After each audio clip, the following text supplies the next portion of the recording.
हमारे तरीके से बनाई गई मूंग मसूर की दाल इस कदर मज़ेदार बनेगी कि किसी भी गोश्त या सब्ज़ी से ज़्यादा मज़ेदार जायका देगी।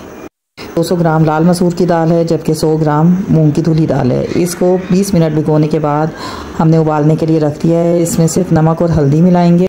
1 चमची नमक और 1/4 चमची हल्दी इसमें जाएगी। हम इसका बाकी का मसाला तैयार कर लेते हैं। इस पैन में आधा कप ऑयल लेंगे। ऑयल गर्म होने पर इसके अंदर 1 बड़ी प्याज को चॉप करके शामिल कर देंगे।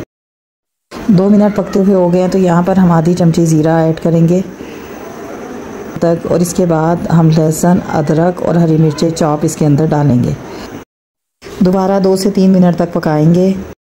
3 अदद दरमियाने साइज़ के टमाटर हमने बारीक काट लिए हैं, इनको यहाँ पे शामिल कर देंगे।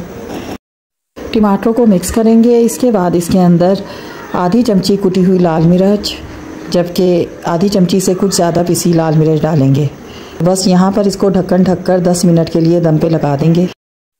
10 मिनट हो चुके हैं। देखें आप, टमाटर हमारे बिल्कुल नरम हो गए हैं।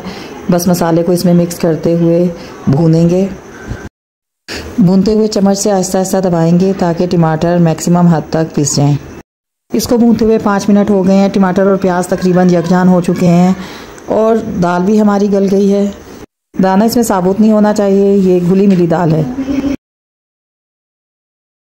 तो बस अब जो मसाला हमने कढ़ाई में तैयार किया है इसके अंदर दाल को मिक्स करेंगे।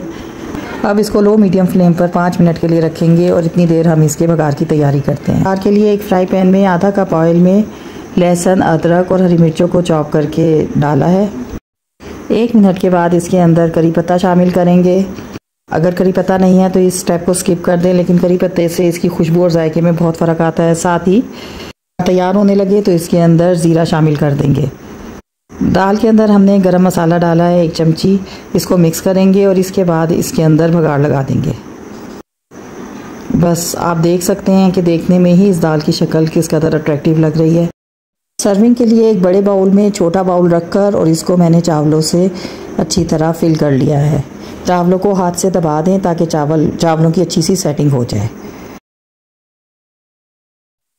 अब एक बड़े साइज़ का कोई सा भी प्लेटर ले लें और इसके अंदर इस बड़े बाउल को उल्टा कर दें। आहिस्ता से बाउल को हटा लें। इसके बाद इसके अंदर मौजूद बाउल को भी बाहर निकाल लें, छोटे बाउल को। ये काम एहतियात से करें कि आपके चावलों की सेटिंग ख़राब ना हो। अब आप देख सकती हैं कि दरमियान में स्पेस हो गई है जिसके अंदर हम दाल ऐड करेंगे और इस तरह एक खूबसूरत तरीके से दाल को चावलों के साथ सर्व करेंगे।